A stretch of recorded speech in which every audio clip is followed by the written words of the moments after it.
The mission today is to sharpen your swords and get you ready for battle. It's time to fine-tune your craft and make you the best in what you do. The mission is to equip you to help anyone purchase what they need. We'll share the best advice from the best in their industry. You'll be listening to a conversation you wish you had with the mentors you wish you had. Take what makes sense to you and makes you better in your career. You guys, Bruce Lee said it best. Absorb what is useful and discard what is not. Hey everybody, welcome to the Commission Mission. I'm Eric Gerace. Hey everybody, I'm Micah Henderson, and on this episode of the Commission Mission, we have an amazing guest, friend of mine, Son Forte. He is currently in sales himself, construction services, helping his clients with the beautification of the exterior needs of their properties, but he's been in sales in other areas with big companies to big clients, leading teams. Jason, how you doing this morning? Man, I'm doing good. Thank you guys for having me on today. I appreciate it. Thank you for being here, brother. Thank you. You know, a couple words that I think of when anybody mentions you is focus, is discipline, and what has that dedication gotten you in life, you know, both professionally and personally? So going through the discipline and everything, I started off when I was overweight, when I was a little bit younger. I was about 250 pounds overweight. I started doing weight loss personal training, and really what that did was it gave me the discipline to do the things that suck. And that's what most people don't want to do, is the things that suck. You know, everything seems hard, but it's not hard until you do it. You know, so one of my daily focuses is really on pushing myself past the things that I don't want to do, and then just say I'm going to do it. Yeah. You ever heard of the common denominator of success? It's a very easy read. It's just a couple pages, but it's really doing what other people don't want to do. Right. And you know, there's always going to be a need in this world for people willing to do the things that most people don't want to do. So, you know, having that drive is always going to do you good in life. Absolutely. And a lot of successful people find a need and they add value to other people. And then the percentage of success and failure is only 2%. Think about a racehorse, think about a boxer, think about a football game, think about anything that you do. Success and failure is 2%. So all I have to do is be 2% better. 2%. So what are you not doing today that I can figure out how to do or do a little bit better? A racehorse only wins by what, tenths of a second. A boxer might win by a couple punches or winning one more round than the other guy. Like, look at the playoff games. All of the playoff games all will run by 3 points until the Super Bowl, right? And even the Super Bowl was a close game, right? It was close, right? So you got to think about it. Success is not hard. People just don't want to do the little bit extra it takes to be successful. And so that's really important to let people know, is you got to add value, find something that somebody doesn't want to do, and then do it really good. So when you're making those, say, cold calls or making those phone calls, a lot of people don't like to do. Just do it, get it done, and when you're tired of doing it, do it a little bit more. Make a couple more phone calls, and that's going to push you a little bit further from being even just mediocre to being successful. Right. The fortune is in the follow-up. So if I do 2 more phone calls than the average guy 3 times a week, so now I've made 6 to 9 more phone calls than somebody else, right? So, but what if those 2 to 6 calls equals out to $100,000 or $50,000 or a dollar amount that you would never have if you didn't make those phone calls, you know? And you will be surprised how much I sell because people say, "Thanks for following up." I just found out last week that I'm usually the last person someone calls because no one has called them back. Isn't that a shame? But then I'm the first person to show up and I'm the first person to get my proposal to them. So then I've sold because I just did what they asked me to do. And that should just be what you're supposed to do. That shouldn't be above and beyond. You shouldn't be saying thank you for showing up to an appointment that you called me for. Yeah, my real estate mentor and a previous guest of ours, that was when we first started working together. That was his thing. He said, "Eric, there's 3 things you need to remember. Write this down." And I said, well, "Okay." He said, "The first one, follow up." I said, "All right." I said, "What's number 2?" He said, "Follow up." I said, "Yeah, I got it." He goes, "No, that's number 2." And I said, "Okay, what's number 3?" He said, "Follow up." Right. You know, right. follow up, follow up, follow up. Yeah, absolutely. So, you know, there's working and there's working hard and there's working smart. And we were kind of chatting about that before we started recording. And you're always taught in life, you know, you got to work hard to achieve. And, you know, you had the counterpoint. No, you can work smart and you can do different actions to get the same outcome. Right. So, you know, when we teach our kids the right way to look at things is you don't necessarily have to be the one that digs that ditch, you can outsource it. You can lead that team. You can get a piece of equipment, to do it for you, and that translate into sales by maybe putting a great system in place. Correct. Do you have any systems that keeps you organized, that keeps you on point, that make sure that no follow-up slips through the cracks? Absolutely. And I can really start this by saying it's my daily routine. And so my daily routine is something that I stick to each and every day. Like a ritual. Exactly. And it keeps my mind ready for the day. And also I'll start with my daily routine, and then I'll jump to the system for follow-ups. I'll keep it really short.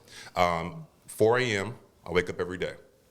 4 a.m., I'm downstairs. I'm not getting up at 4 a.m. My feet have hit the ground at 4 a.m. So I'm up at 4 a.m. every day. From 4 a.m. to 4:30, I'm meditating, getting things done. You're writing my goals down. From 5:30 to 6, I'm in the gym. Cold showers.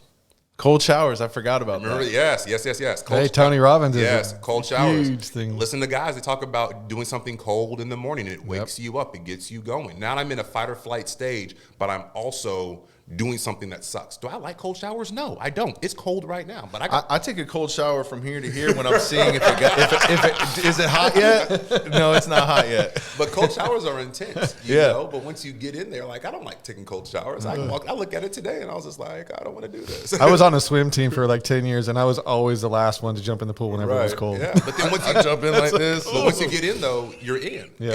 and that gives me that mindset to say, okay, you're not giving yourself a break today. You have to stick to this. You have to do the thing that sucks. Now you got to think about this. Cold showers is the hardest thing I've got to do all day. Downhill from there. That's it. Yeah. So now I go to my follow-ups, and the real thing that you do with your follow-ups is you follow up with your client. You ask them when would be a good time to follow up with you. But what I've started doing, because they'll give you a date, but what I've started doing is I ask them, is this follow-up still valid with you? And what would be a nice follow-up date for me to call you back? And then they will say this, either no or yes.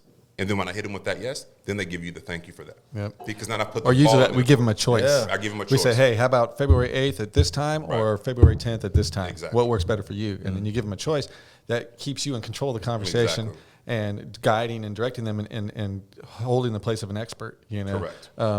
It's the psychology behind how we communicate on the follow up is super interesting. Correct. And very important to stay in that role of the leader, of the expert, Right. of the one director. But at the same time, we talked about it before, where if the control is in the prospect's hands and they don't get back to you, that's that sign that either they're not ready or they're not interested or just now's not the right time.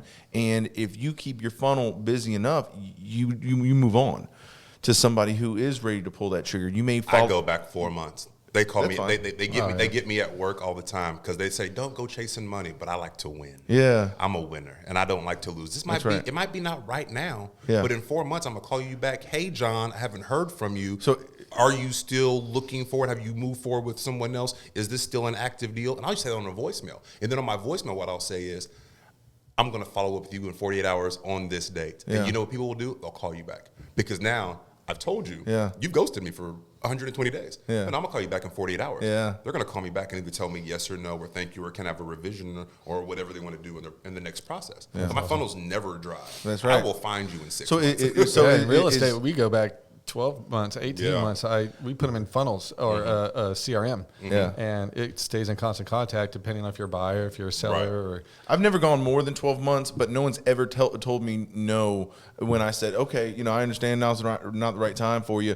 Is it okay if I give you a call back in a year? No one's ever said, no, you cannot call me back in a year. That's so far in the future for people. Man, I'm worried about lunch. I'm worried about picking up my kids. I'm worried about this deadline at work. Right. I'm not thinking about a year from now, but somehow they seem amazed when I call them. Exactly a year later, yeah, it was February 15th of last year that that's crazy. When really, I just put it in my phone. It's just Right. my calendar popped up said to call you. But yeah, man, of course I didn't forget about you. I just didn't want to bug you. But here we are now. So picking up where we left off, and now I'm looking at my notes from the last time we talked a year ago. This was a concern for you. This is my proposal to how to take care of that concern. What's your life looking like now? Yeah. I always suggest follow-ups to be light and fun. and I rarely talk about the business. As soon as someone gets on the phone, I remember the reason why you couldn't talk to me last time. Knee surgery. Do you remember or do you take notes? I take notes. Yeah. So as soon as I pop it up, I just read the notes, and I'm like, hey, Bob, I heard you were going out of town last time. You did this. How was New Orleans? Oh, you didn't take me with you, blah, blah, blah. And then Bob's like, yeah, man. Oh, yeah, so the project. See, Bob brought up the project. Yeah. And I brought up what Bob did when he couldn't talk to me. Then he'll come back and say, okay, I need this, that, and the other. And I'm like, oh, okay, cool, man. Well, I'm going to do this for you, X, Y, Z, and then leave it alone. So the system you have for that follow-up and for those notes, do you have a CRM? Do you or have notebooks? CRM. Yeah. So everything is just, we don't have an automated system. I do all the dialing. I'm knocking it out myself. Yeah. Well, did you notice when you said notebooks? Notebooks. Well, but CRM guy. Notebook guy. Yeah, I know you're the notebook guy. Yeah, it's amazing that, Mike. But whatever system it is, as long as it works for you, right? I'm consistent. That's the system that you need to use. Right. It doesn't matter. The system needs to be working. And don't make it difficult. Don't make the system like for me to be a notebook guy. That would you would send me back to the caveman times if I had to go back and start writing notes. Chiseling. I wouldn't remember where I wrote it. I wouldn't know how to categorize. I wouldn't know any of that. But that works brilliantly for Micah. And so do what makes it easy, and then the obstacle's it doesn't seem as big. Absolutely, that's a good point. Yeah, keep it simple. Keep it simple for yourself. And speaking about keeping it simple, oh man, what was it right before we started talking about that you really explained in a simple way? But we've all heard that before. When you're talking to a client who does not know your industry, whatever your industry is, to explain it, I've heard it explain it like you're talking to an 8th grader, right? That you may get value out of somebody who is analytical, but you could also be dumping too much information on them, and now they're sending them into paralysis by analysis, and they have so much to think about.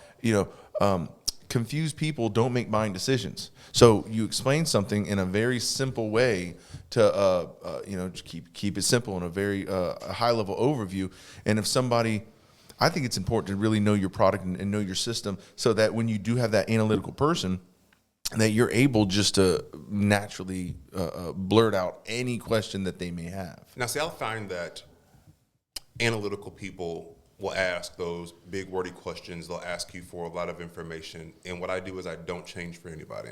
How you see me now is how you'll see me in the streets. How you see me now is how you'll see me on site. But what I do is I keep everything short, simple, easy. I'm not going to go to using big words and data points and all this stuff because no one really cares. At the end of the day, it's about, are you going to answer my questions? Do I understand you? Do I trust you? And what's the price? That's it.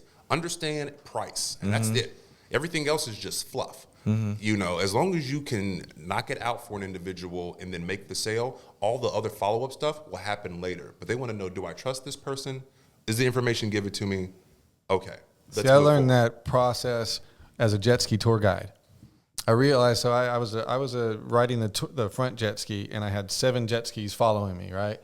And we were all spaced out apart, and there was certain rules that you had to do to navigate through.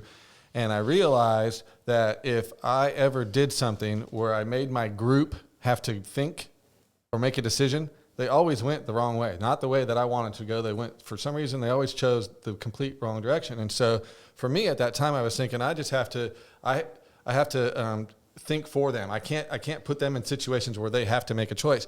And how that translates to sales now is you do not want to you want to guide and direct them in towards what they want. Obviously, you want to ask questions and hear what they need, but most people are coming to you because you're the expert in that area, and they don't want to have to make all the decisions and think all that. They want you to do that stuff for them. Right. And so, as long as you come to them and say and start to from the beginning saying, "Hey, this is how it is. This is how we do it. This is what the value I'm going to bring to the table and how I do it," and just. You don't have to give them all the details. Like I used to explain to them, hey, when we come up to this channel, make sure you stop. If you see boats coming from this way, you can go. But if you see boats from coming, you got to stop, But they would see a boat coming from this way and try and race it, and stuff like that. And I was trying to make them be me. And so the more I said, if I saw that start to happen, then I could just stop there. I'd let everybody catch up to me. And then I would make the decision on when we were going to go and cross, and everybody can go safely. And they would all follow me.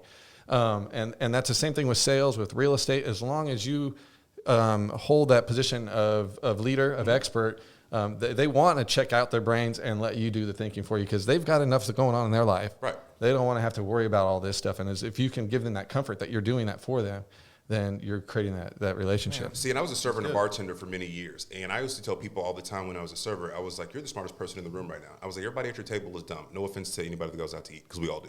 But think about it like this. You can be a doctor, you can be a surgeon, you can be an astrophysicist. But as soon as you go to a restaurant, you become a baby. Yeah. Well, what is this? What is that? Because they don't know that menu. They don't know. And they don't look at it. People look down. We all do. We go to a restaurant. I have no idea what I want. I'm just hungry. I look at my server and I'm like, I'm hungry. What do you like?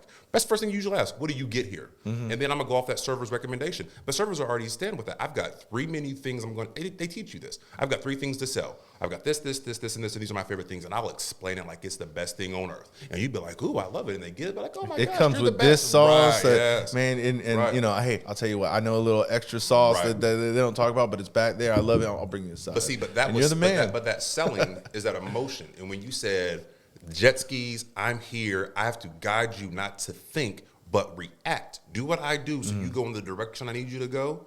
That's all this is. I just need to talk enough little things to guide you to there. And all it is your BS. And BS stands for belief system. What do you believe at the time? If I believe that this is the best thing on earth right now, you also believe it. Yeah. If he believes he's the best jet ski tour guide. I wasn't a tour guide. I was a tour god. I would say. Right. And they're lucky to have me. I would tell them. I would start my tours like of that. the water. I'm Poseidon over Poseidon, here. right. Well, see, like one of the things, like it's super simple, right? So as a tour guide, you're working for tips. Right. So you were constantly selling so like I grew up in California. I moved to Panama City in my mid-30s, but to my tour, my family they've been in Panama City Beach 103 years. I don't even know if Panama City is that old. Right. They did the first tours on canoes to see dolphins. This is in my blood, generations. And it's not so much that I'm lying or tricking them. That is what they want as their tour. They want the tour guide that is just this tour god and knows everything. They could bring anything to him, and he's got the answer for him. They can do that. And the more you position yourself as that, it was a really amazing to watch people really just keep using emotions, right? Yep.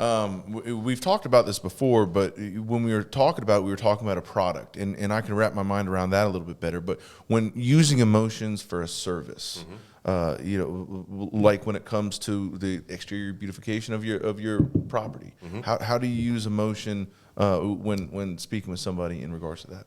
That's super easy. I connect with you. I listen to your story. So in part of sales, I've done a presentation like this before. So you have the selling aspect, you have the middle, and then you have the end. And you think about it like either birth, you think about dating, you think about anything. So when you meet someone you like, you start dating. You talk to them, you get to know them. And then you have all the little fluff, and then we get married or we break up, right? But this is the most important part because the selling aspect is going to happen. It's going to happen. That's right. But I don't know what the end's going to be. So at the beginning, I met a lady the other day, and she had stage 4 cancer. She just got out of the hospital. She just got off a ventilator. She's probably going to pass away soon. And she's trying to get her house done before she takes care of things. And I went out there, and she started telling me about her story. And so Christy Kirkland, shout out to Christy Kirkland. Christy taught me to put my arms down and to listen to people. And that was one of the first things I remember Christy ever saying to me in sales. And I was just like, okay, and I took that to heart. And I will never forget that because I sell more because I did this.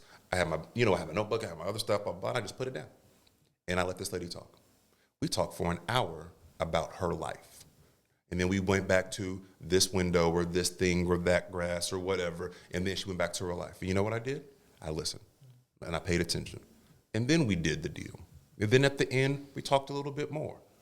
But that's emotion, right? She needed to talk.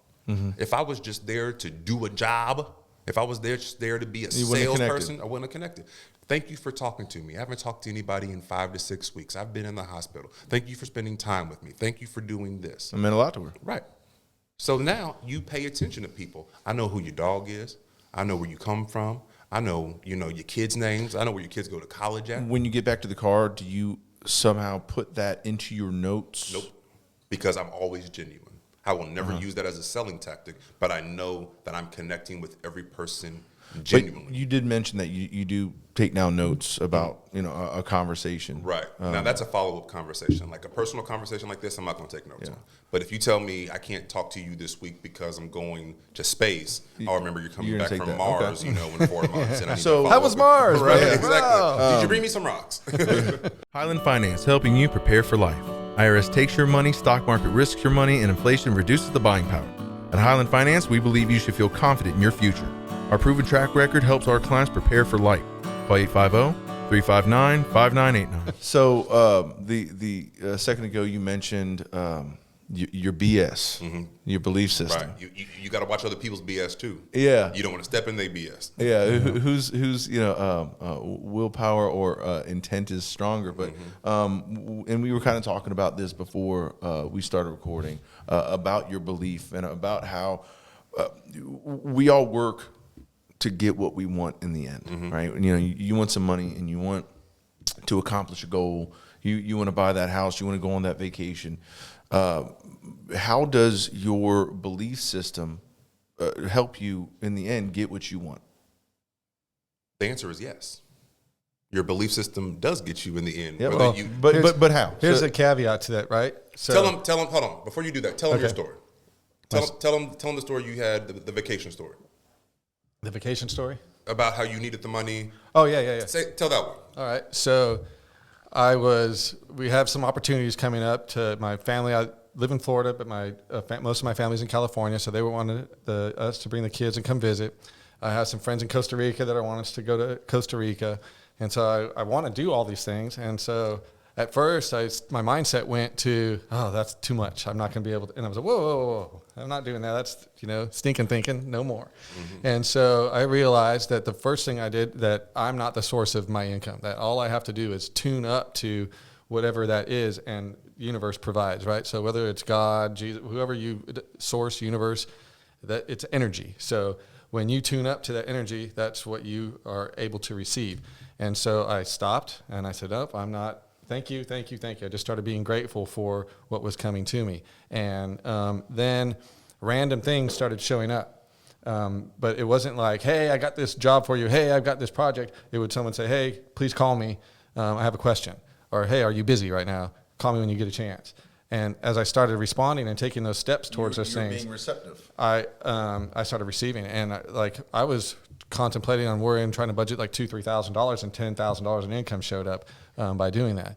But yeah, you definitely, your thoughts manifest your reality. So, and them by their fruits, right? So I can look at someone's bank account and tell them what kind of thoughts they have.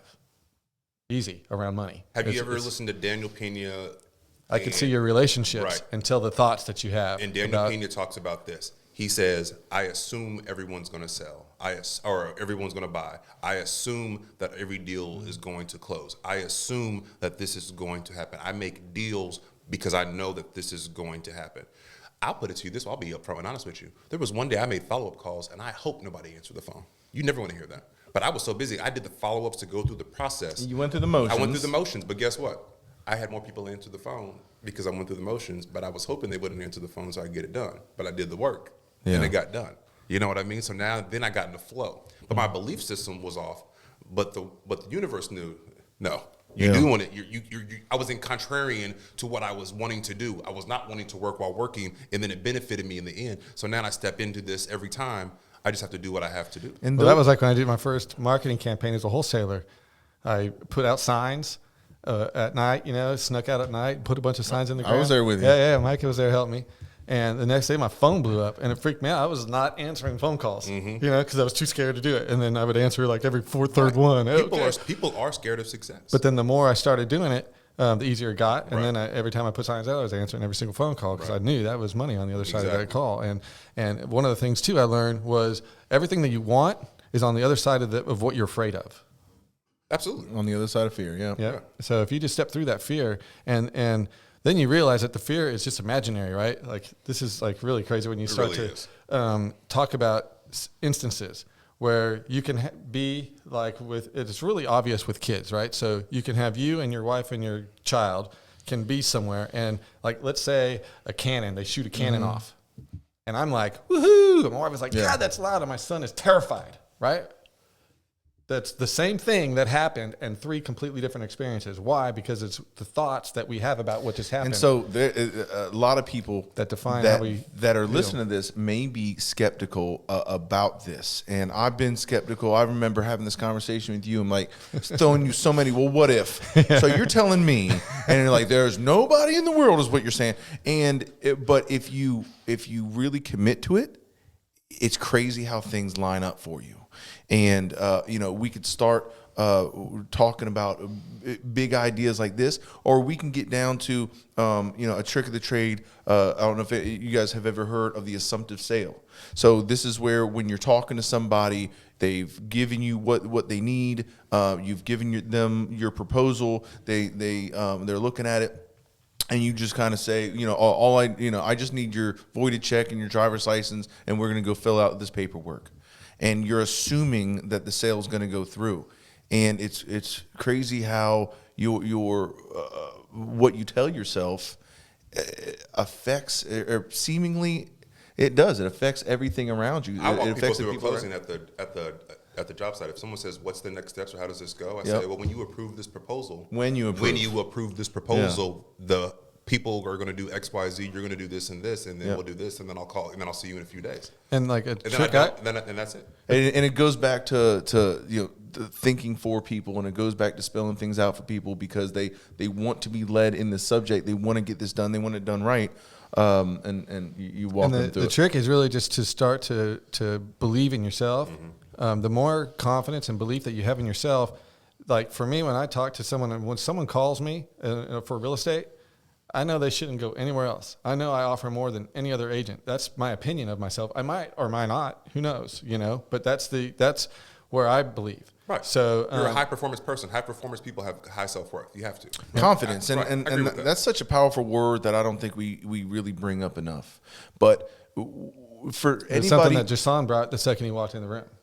well, that's right. But I mean, but you what, did. You walked what, in like. why not? Right? I've always thought if anybody else can do anything, why not me? It's been done before. I can do that. See, hear that? Why not? But listen, think about this. Yeah. So you just said why not? So if someone has something that they have, how come I can't have it? But then we just talked about fear, and then we know fear is what? False evidence appearing real. So I know that I shouldn't be scared to do something. That's right. And so if I jump over this hurdle, I hear the cannons booming, and I hear all this other stuff going on. But then we talked about, well, you say you can get these things not through hard work, but I see other people getting things that are hard, not through hard work. Why do I have to work hard to get these things? What are they doing that I don't know? They're probably how to working do? smarter or leading a team and using their team's efforts. Well, some of the wealthiest person on the planet inherited it. They didn't work from hard. someone else's hard work. Possibly, but it wasn't theirs. So, hard work, I'm telling you, is not the way to go. Like, I used to train myself with that. Just work hard, just work hard. Guess what that gives you? That gives you working really hard for not the results that you want. So what I started focusing on is I wanted the results. I didn't care how it took me or how much work or what was involved. I focused on the result because the how is not my responsibility. The how has nothing to do with me. All I needed to do was know what I wanted and why I wanted it. And those are the two only things that I focus on, not how it gets done. Right. Because it'll show up. It might show up as a gift. It might show up as a donation. It might show up as something that you don't have to work hard at all for.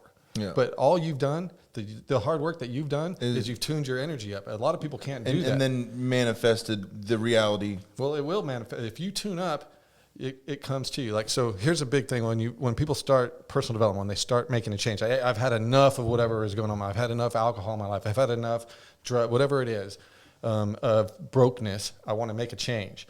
When they go to step into that new life, the old life starts to fall away, and you'll hear, "Hey, you're not my friend anymore. You don't care. But it's not that. It's you've tuned to a different energy, and they're not that energy with you anymore. And so you're not attracted to them or can be with them. So the people that aren't going to serve you anymore, when you start to tune up, are going to fall away. And it feels like loss, but you're gaining so much more in that process. And it feels like them being pushed away And from their perspective, yeah, it feels like you're shutting them out or whatever. And but that's you're not their going out victim of your story. way. That's their BS, their victim story that you talk about. It's their BS, and you don't have to worry about their belief system, right? Because all you have to know is everything's happening perfectly, and if whatever happened was perfect. And how do you know that? Because it happened, right? Yeah. And so if you hold that belief, it doesn't. You can grow each relationship. They can tune up to you. You're giving them every opportunity to tune up to you. You're just not going to go down and tune down to them anymore. I like it.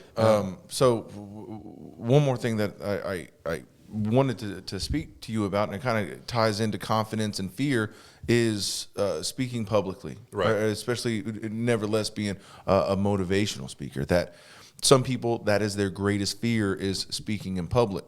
And some people it's natural. I don't know if that's your case, or some people have to work towards it. I know we were talking about Kurt.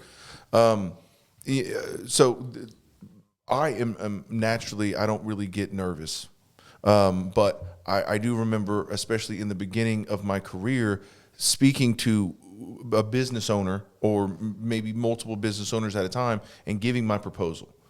My perspective was this: I'm here to do a job. I'm going to do it well. I'm going to prepare. But I'm here to deliver this message. I don't care if it's one person or 1,000 people. And I'm going to do it well, and then I'm going to get off stage. And instead of worrying about how people are going to think of me or judge me, there's only a few people on this earth, a few friends, most family, that I really care about their opinion. Mm-hmm. And they're not going to judge me harshly anyways.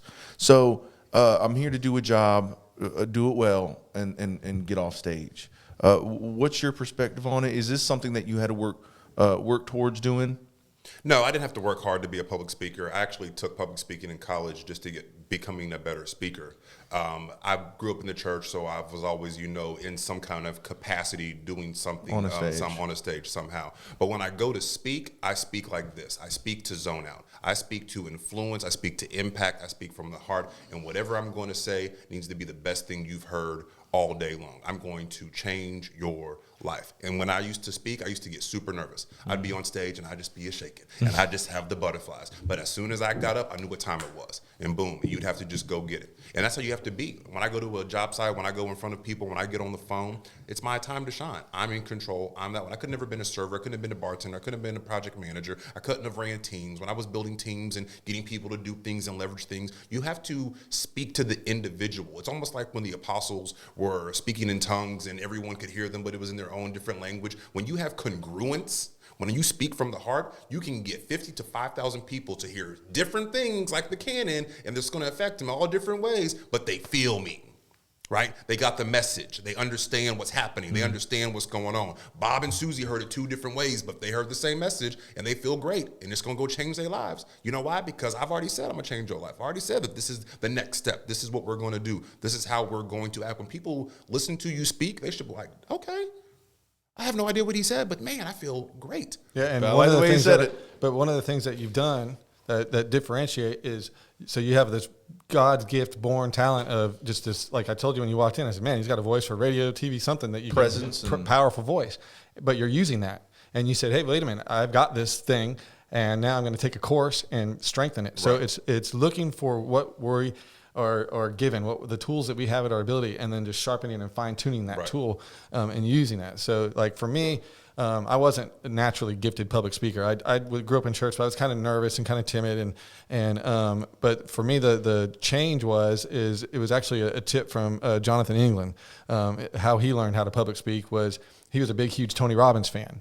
And so he would put a Tony Robbins speech or whatever in his ear, and he would do it, mimicking him. Right. And so I love that. And Les Brown was like one of my favorite motivational speakers. I just love the way. So I remember sitting at the A-frame church with an empty building and putting Les Brown in my ear and getting on stage like Les Brown and learning how to inflect my voice and and even though it sounds, when you're doing it, it sounds crazy and really over animated. When you're hearing it, it's toned down. It's a lot less toned down, but it's interesting. It stays interesting.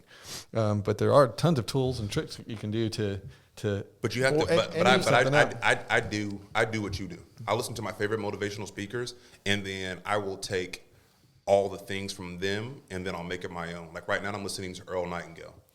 He's a great storyteller. I need to tell better stories. I like a little bit of Eric Thomas. He gets energized, but he can bring it down, but he also can motivate you. I need to do that. I love Les Brown because he tells you his struggle, his independence, and how he came from sucking and making mistakes, and that's transparency. I need to do that because everybody thinks that we got here and we're just these magic successful people, and we're not. I've been broke, I've been poor, I've made mistakes, but we have to share those things with individuals to let them know that this is a part of it, and that's what speaking is about. That's what selling is about, is when you understand that you can connect on some level, and that's all we have to do. As soon as you get with the client, you get with a prospect, you need to find a way to connect. Because anything they're talking about, you've done. Anything they talked about, you've been a part of. So now all I got to do is just connect with that. And if I don't connect with that and I find something that you're passionate about, I'm going to just ask you more about it. Yeah. Hey, Bob, tell me some more. So those are some awesome resources, the names you mentioned, some awesome tricks of the trade as far as connecting. And is there anything else that we're missing that's really helped you, or that you're not seeing a lot out, people use out in the world that would help them further their career? I would tell everyone to continue to do continual education in whatever you're doing, and I would also encourage everyone to spend an hour a day either driving or at home and write your goals down. And I would start with 10 things that you need to accomplish each and every day.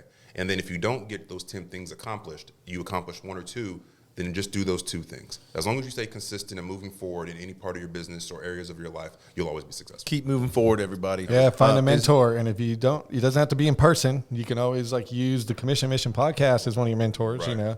Like I use Les Brown, Tony Robbins, a bunch of people as my mentors when I wanted to make that Or change. an in-person mentor, but that's so key that I don't see people doing that much anymore. Jason, thanks for coming. Thank you, guys. How can people find you? What are you doing? What is there anything that you'd like to mention? In your world. Yeah, you guys can find me on LinkedIn. You can find me on the Commission Mission, obviously. I do want to shout out my mom. My mom is a breast cancer survivor. She is battling right now a stage 4 metastatic breast cancer. So if you can go on YouTube and find the Garnett Cancer Society, follow them, check out some of their videos, comment, like, subscribe. You can also find the Garnett Cancer Society on Facebook. Go to that page as well. And with your permission, you can also find them on livingthatcommissionlife.com. What we'll do is I have a nonprofit foundation, so we'll add a donation link specifically for the Garnett Foundation, and any proceeds that we receive, we'll go ahead and forward to you. I appreciate it. That's nice. Thank you. Awesome, man. Thank you so much. Thank you. Everybody, I told you a lot of wisdom coming from Son Forte today. Thank you for coming out. Thank you. Thanks for watching. See you next time. Everybody, I hope you got as much out of it as I got out of it. You got to have confidence. You have to do the work to know the knowledge that you need to know. But you got to have confidence. You know that you are helping people.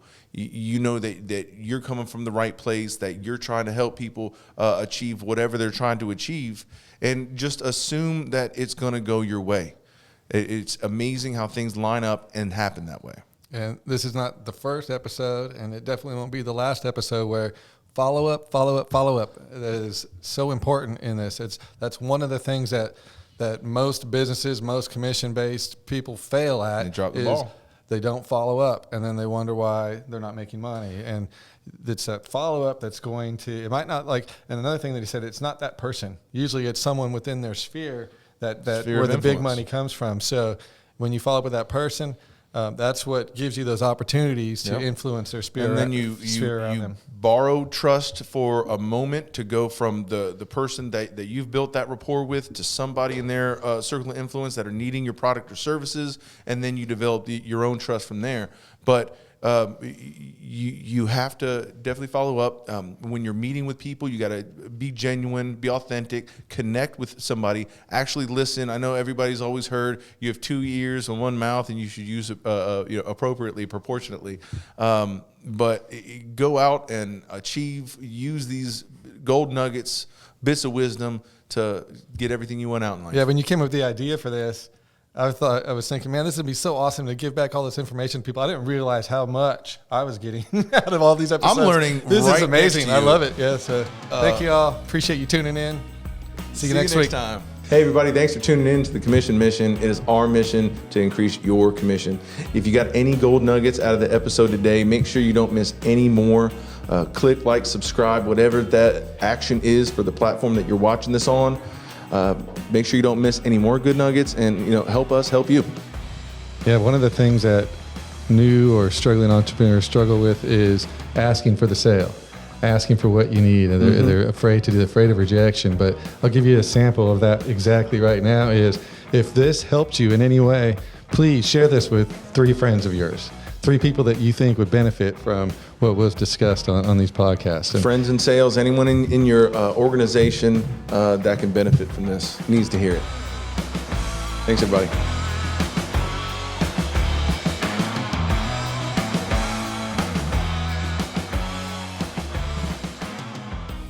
Highland Finance, helping you prepare for life. The profit your business brings in should go to you, not accidents, injuries, and hurricanes.